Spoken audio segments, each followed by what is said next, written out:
নমস্কার বন্ধুরা, আমি জয়দেব। তোমাদের সবাইকে আমার ইউটিউব চ্যানেলে স্বাগত জানাই। এটা আমার প্রথম ভিডিও, তাই এই ভিডিওতে আমি আমার ইউটিউব জার্নি শুরু করছি। তা কিছুটা এক্সাইটেড আর কিছুটা নার্ভাসও ফিল করছি। তো বর্তমানে আমি এনটিপিসি লেভেল 6 সিসিডিএসে সিলেক্টেড হয়েছি। রিসেন্টলি আমার মেডিকেল এবং ডিভি কমপ্লিট হয়েছে, তারই কিছু অভিজ্ঞতা আমি তোমাদের সাথে শেয়ার করতে চলেছি। তো এই ভিডিওটা তাদের পক্ষে খুবই গুরুত্বপূর্ণ হবে যারা পরবর্তীকালে এনটিপিসি হোক, গ্রুপ ডি হোক, এএলপি হোক, কিংবা আইসোলেটেড এক্সাম হোক, রেলের সমস্ত এক্সামে যারা মেডিকেল এবং ডিভিতে উত্তীর্ণ হবে। তো শুরু করা যাক আজকের ভিডিও। তো প্রথমে ডিভি প্রসেস। আমার রিপোর্টিং টাইম ছিল 8:30টার সময়। তো আমি 7:30টার দিকে আরআরবি অফিস পৌঁছে যাই। তো ওখানে 8টার সময় একজন ইনস্ট্রাক্টর এলেন। তিনি বললেন যে যাদের যাদের ডিভি আছে তারা যেন ডিভি 1 রুমে পৌঁছে যায়, আর ডিভি চলাকালীন কাউকে কোনো রকম বাইরে বেরোতে দেওয়া হবে না। যদি কারো খিদে পেয়ে থাকে তারা যেন বাইরে থেকে কোনো খাবার নিয়ে এনে নিজের কাছে রেখে দেয়। তো ডিভি 1 রুমে দুটো প্রসেস হচ্ছিল। প্রথম কিছু ফর্ম ফিল আপ, আর 2 নম্বর বায়োমেট্রিক।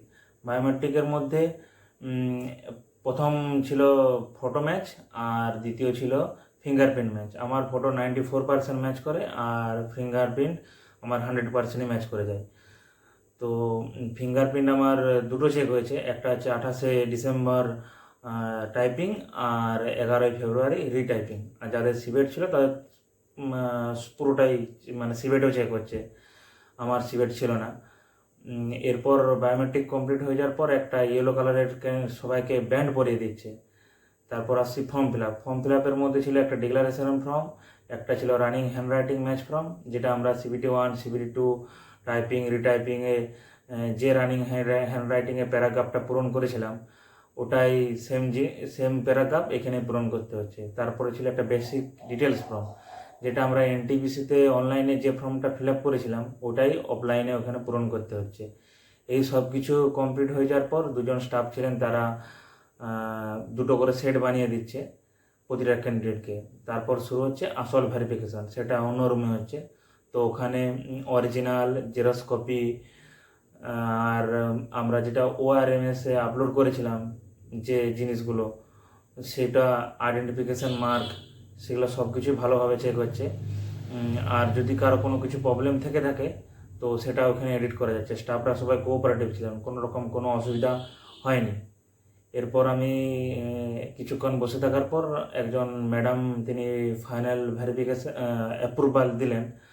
তো সম্ভবত উনি অ্যাসিস্ট্যান্ট পার্সোনাল অফিসার। তারপর প্রায় আমি 1 ঘন্টার মতন বসে থাকি। প্রায় 1:30টা নাগাদ আমার কাছে 24 টাকা ফি কাটে এবং মেডিকেল স্লিপটা দিই। তো মেডিকেল স্লিপে আমার হসপিটাল নাম আর অ্যাড্রেস আর roll number, registration number, identification mark, এগুলো লেখা ছিল। আমার মেডিকেল পড়েছিল হাওড়া অর্থোপেডিক হসপিটাল। পরের দিন আমি 8:30টার সময় হাওড়া অর্থোপেডিক হসপিটালে পৌঁছে যাই। হাওড়া অর্থোপেডিক হসপিটালটা হলো হাওড়া স্টেশন থেকে 1 থেকে 2 কিলোমিটার মধ্যেই হবে, পায়ে হেঁটে যাওয়া যাবে, কোনো রকম কোনো অসুবিধা হবে না।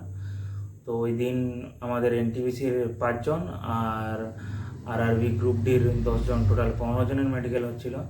9:30টার দিকে আমাদের মেডিকেল আরম্ভ হয়ে যায়। তো প্রথমে একটা ফর্ম দিয়েছিল যেখানে ইয়েস নো করে বেসিক কিছু কোশ্চেন ছিল, ওটা সাবমিট করার সময় আমাদের আইডেন্টিফিকেশান মার্কটা চেক হয়।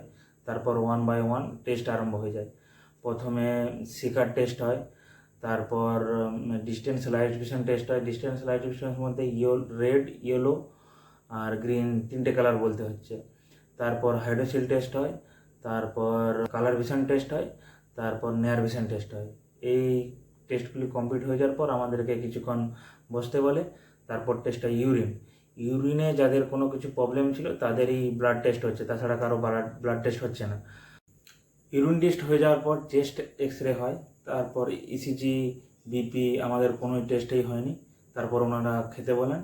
খাওয়া দাওয়ার পর 2টোর দিকে আমাদের ল্যাসিক, বাইনাকুলার ভিশন আর ফিল্ড ভিশন 3টে টেস্টই কমপ্লিট হয়ে যায়।